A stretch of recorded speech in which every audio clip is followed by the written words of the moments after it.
Halo, halo, apa kabar? Kayak saya ajak Anda ngobrol meskipun akhir pekan ini bersama dengan Bung Rocky soal yang sangat serius. Bung Rocky ini menjelang akhir masa jabatannya Pak Jokowi kok kelihatan sekali bahwa para menteri ini sudah mulai tidak kompak saling menyalahkan. Bahkan media ada menyebutnya perang dingin.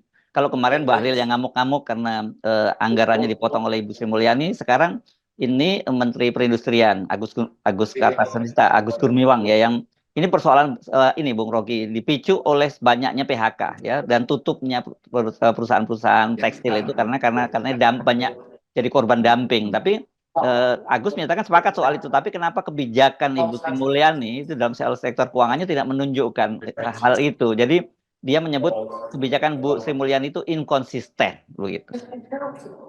Itu bahayanya kalau kita menagih dari Sri Mulyani, sementara Sri Mulyani justru nunggu sinyal dari World Bank misalnya atau financial market untuk menerangkan dropnya atau berantakannya perencanaan. Kan Sri Mulyani pada akhirnya dia cuma kasir doang tuh kan. Tetapi sebagai kasir tentu koneksinya dengan dunia internasional itu yang membuat Indonesia masih dipercaya ekonomi tidak akan ambruk. Tetapi begitu pasar internasional mulai membaca ketegangan di dalam kabinet sendiri, maka persepsi mereka juga berubah kan. Jadi persepsi dunia terhadap ketidakkompakan kabinet itu sangat signifikan untuk membatalkan semua perjanjian atau bahkan yang masih MOU akhirnya udah berhenti aja deh karena sistem informasi atau kejelasan status dari proyek-proyek ke depan itu tidak bisa dijamin oleh satunya informasi. Jadi kalau di dalam kabinet, apalagi di kabinet presidensil yang harusnya informasinya itu nyata, itu masih diperlihatkan pertentangan persepsi antara 2-3 menteri, itu penanda bahwa kabinetnya memang tidak dikoordinir lagi itu. Nah, siapa yang koordinir kabinet? Ya Jokowi. Jadi Jokowi udah nggak tahu apa yang mesti dia ucapkan tuh, sehingga terjadi perkelahian di antara anak buah. Ya, dan ini serius karena yang diajak berantem oleh para menteri-menteri lain itu adalah Menteri Keuangan, bendahara. Ini kan berarti berkaitan dengan anggaran. Kalau waktu Bahlil sama Pak Luhut ribut soal tambang sih orang itu lebih soal personal. Tapi kalau dengan Ibu Sri Mulyani pasti ada yang sangat serius gitu. Ya Sri Mulyani kita bisa baca dia ditekan sebetulnya untuk lakukan penghematan terakhir tuh. Dan kan Sri Mulyani berjanji dia akan membantu jadi jembatan supaya APBN di masa Pak Prabowo itu betul-betul sehat. Kan itu intinya. Padahal sebetulnya jumlah vitamin di dalam sistem keuangan kita udah nggak ada tuh. Yang ada adalah beban racun dalam bentuk utang, dalam bentuk pengeluaran bon-bon yang bunganya tinggi kan. Jadi Sri Mulyani tidak mampu lagi untuk menjamin bahwa transisi dari Jokowi ke Prabowo hanya atau akan dilakukan dengan APBN yang masuk akal kan. Jadi itu yang menunjukkan sekali lagi bahwa Sri Mulyani memang pada akhirnya menyerah. Dia nggak tahu dia mau kasih bonus apa pada Pak Prabowo. Dia mau tinggalkan legacy APBN yang seperti apa pada Pak Prabowo. Sementara Prabowo menunggu dari Sri Mulyani limpahkan ke kami model kebijakan yang memungkinkan kami tidak pusing di semester pertama untuk mengatur anggaran kan. Kan mestinya di ujung dengan Pak Jokowi sistem anggarannya itu sudah melibatkan Pak Prabowo tuh. Tetapi kan Jokowi tetap menginginkan supaya masih dia yang mengatur kan semua hal itu. Demikian juga menteri-menteri Jokowi itu masih menganggap oke masih ada sisa 4 bulan untuk yang ngutip kiri kanan dari APBN yang tersedia. Jadi kelihatannya memang moral udah hilang tuh, demoralisasi di dalam kabinet Jokowi. Nah, ini yang menarik kan yang banyak sekali menteri-menteri atau kementerian dan lembaga yang dipangkas semua oleh Ibu Sri Mulyani. Setidaknya kemarin selain Bahlil itu ada 5 kementerian yang dipangkas anggarannya. Sekarang ditambah lagi Kementerian Perindustrian yang mengeluhkan Ibu Sri Mulyani juga. Jadi saya kira yang sangat serius Pak. Ini dari sini saja orang sudah bisa membaca. Ada persoalan serius pada anggaran kita, APBN kita, dan dampak pada rupiah saya kira itu juga salah satunya karena respon itu juga. Ya, dari awal kita tahu ruang fiskal sangat kecil untuk dipakai manuver, apalagi dalam keadaan transisi semacam ini kan. Dan Jokowi nggak pernah ngerti itu bahwa APBN itu makin lama makin terkuras untuk hal-hal yang konsumtif. Tentu Sri Mulyani tidak punya hak untuk menunjukkan negativity dari kebijakan Jokowi kan. Jadi diamnya Sri Mulyani dalam ya sebut aja setengah dari masa pemerintahan dia yang 7-8 tahun terakhir ini menunjukkan Sri Mulyani gagal meyakinkan pasar dan gagal meyakinkan publik internasional bahwa ekonomi Indonesia itu tumbuh secara rasional tuh. Apalagi akhirnya orang tahu ya pemotongan anggaran oleh Sri Mulyani itu sebagian besar tidak disebabkan karena inefisiensi, tapi memang dia tidak mungkin lagi untuk mengiyakan semua yang diminta oleh departemen. Dan departemen itu pasti akan rakus anggaran di ujung masa pemerintahan karena mesti sogok sana, mesti sogok sini, atau mungkin ada beberapa perjanjian bisnis yang cashbacknya belum tiba tuh, atau kalau dia partai politik dia masih mampu mengintip di badan anggaran bahwa masih ada mata anggaran yang tersedia untuk dikorupsi, kan semua itu menunjukkan kekacauan manajemen makro ekonomi dari Jokowi. Banyak orang bertanya-tanya, mengapa baru sekarang Sri Mulyani melakukan langkah semacam itu? Kenapa nggak kemarin ketika pada Pak Jokowi membangun IKN, kok Bu Sri Mulyani tetap saja nurut menyediakan anggarannya begitu? Sekarang kok tiba-tiba dia menjadi sangat sangat tegas, potong sana potong sini gitu. Kita melihat watak Sri Mulyani itu yang selalu saya cukup kenal tuh cara berpikir dia tuh, dan pada waktu cukup tersedia kesempatan pada dia untuk mengirim semacam nota protes pada Jokowi, kan Sri Mulyani sebetulnya berhak untuk mungkin Pak ini terlalu berbahaya Pak, tapi dia nggak lakukan itu. Saya kira berkali-kali Sri Mulyani mau menghadap Jokowi untuk menerangkan batas dari APBN tuh, dibandingkan dengan keinginan Jokowi yang terus-menerus memompa APBN itu untuk konsumtif kan.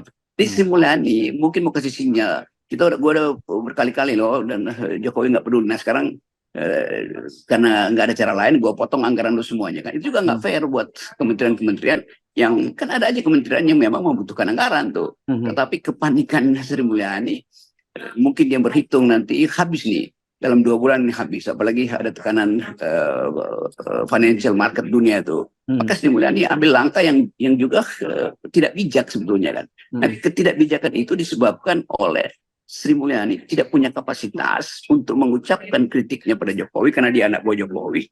Dan kedua, dia melanggar prinsip etik dia sendiri tuh, bahwa dia akan berhemat yang seharusnya dari awal, bukan di ujungnya dia berhemat. Ya, dan yang menarik ini kan Bung Rocky, yang dipotong oleh Sri Mulyani ini kan anggaran untuk tahun 2025. Artinya kan ketika tahun 2025 itu udah menterinya Pak Prabowo, bukan menterinya Pak Jokowi lagi. Seperti Bahlil kemarin bilang ya silahkan dipotong. Sebenarnya kalau dia tidak punya masalah karena dia mungkin tidak akan lagi jadi menteri di situ. Tapi katanya dia tidak meninggalkan legacy yang buruk di kementeriannya. Nah, bayangkan nanti menteri-menteri Prabowo itu masuk ke dalam kabinetnya, kecuali nomenklaturnya berubah begitu ya. Mereka tahu bahwa loh ternyata anggarannya sangat kecil gitu, padahal mereka baru semangat masuk jadi anggota kabinet gitu. Kan ada tim transisi itu yang udah ketemu Sri Mulyani. Saya kira Gerindra udah tahu masalahnya itu, dan mungkin Ibu Sri Mulyani udah bilang saya akan potong ya, maaf ya tuh. Tetapi dari segi pertanggungjawaban publik, mestinya cara semacam ini dilakukan oleh Sri Mulyani 5-6 tahun sebelumnya, harusnya begitu. Ini juga menjebak Pak Prabowo nanti kan, karena kesulitan Prabowo untuk dapat jaminan internasional kalau diambil utang lagi tuh, kecuali Sri Mulyani bilang oke nanti APBN 2025 itu kalau bolong itu jaminkan nama saya itu. Pada saat yang sama Prabowo mungkin menganggap oh, ini kan urusan saya bukan urusan Anda lagi itu. Jadi sekali lagi kekacauan birokrasi dan koordinasi itu penyebabnya satu, sidang kabinet tidak pernah dibuka secara jujur apa sebetulnya isi sidang kabinet itu. Apa perselisihan Sri Mulyani dengan Menteri Pertahanan misalnya, atau perselisihan Sri Mulyani dengan Menko Perekonomian, atau dengan Pak Luhut yang berkali-kali tercium oleh publik kan. Jadi semua hal yang sifatnya katastrofi, semua hal yang sifatnya menghancurkan baru mulai terbaca hari-hari ini, dan itu memang masuk akal karena Jokowi tidak mampu lagi untuk menertibkan kabinetnya. Dia nggak punya genggaman lagi pada menteri-menteri yang terutama yang berasal dari partai politik. Ya, ya. Dan saya kira ini nanti soal anggaran ini yang akan jadi bahan pertengkaran ini ya. Kalau kemarin sebelumnya misalnya Bahlil, kemudian sekarang menyusul Agus Kartasasmita, kita tidak tahu menteri siapa lagi yang akan membuat pertengkaran baru dengan Sri Mulyani, dan karena ujung-ujungnya soal anggaran juga gitu.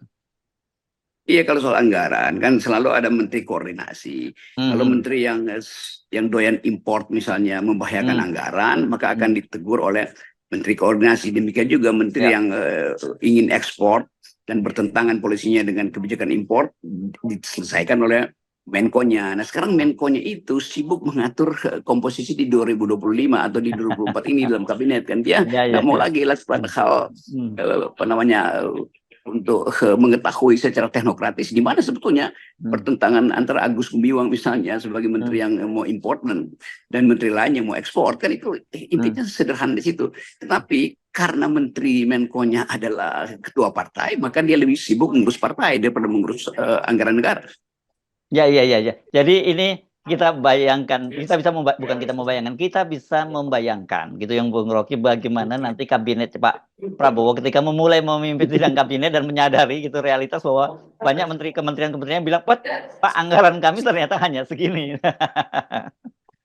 Nah itu sebetulnya nggak fairnya Pak Jokowi kan, mestinya Pak Jokowi bilang stop semuanya, biarkan APBN ke depan itu formulanya itu dibuat oleh presiden yang akan datang dengan bantuan Menteri Keuangan yang sekarang kan mesti tuntas itu dibicarakan, tapi rupanya itu nggak tuntas karena mungkin Jokowi bilang silakan Ibu Sri Mulyani yang putuskan mau ada penghematan untuk sisanya dititipkan pada Pak Prabowo, tapi masalahnya begitu dititipkan juga negatif kan. Karena dasarnya bukan dititipkan, tapi itu hasil hasil transaksi dengan menteri-menteri lain. Nah orang akan anggap bahwa itu dendam Sri Mulyani, atau karena mungkin Sri Mulyani merasa dia nggak akan dipakai lagi oleh Prabowo, dan mulai melakukan semacam sinyal tuh bahwa Anda nanti akan bermasalah ya. Tetapi orang akan catat bahwa Sri Mulyani tidak meninggalkan tradisi yang baik, bahwa keuangan APBN itu mesti sehat kalau dipindahkan ke pemerintahan berikutnya.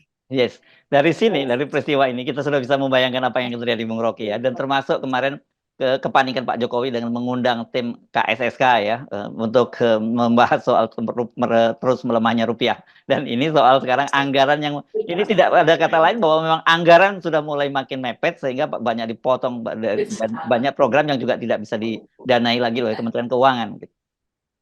Saya punya pendapat bahwa Jokowi manggil semua menteri dan semua menteri itu asal aja ngomongnya kan. Karena semua merasa kan bukan tanggung jawab dia lagi, itu asal ngomong aja tuh supaya seolah Jokowi anggap ya itu nggak ada apa-apanya tuh biasa aja. Kan Jokowi juga nggak ngerti secara detail bekerjanya sistem financial dunia atau sistem pindah-pindahin kapital itu di dalam kasino kapitalisme atau cara sistem internasional itu membaca ekonomi Indonesia kan.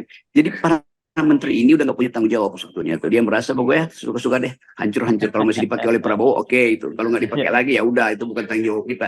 Jadi kita balik pada pertanggungjawaban publik dari para menteri ini, itu yang nggak ada. Dan pada akhirnya orang ambil kesimpulan Jokowi tidak mampu, tidak punya kapasitas untuk menjadi manajer di dalam kabinet sendiri.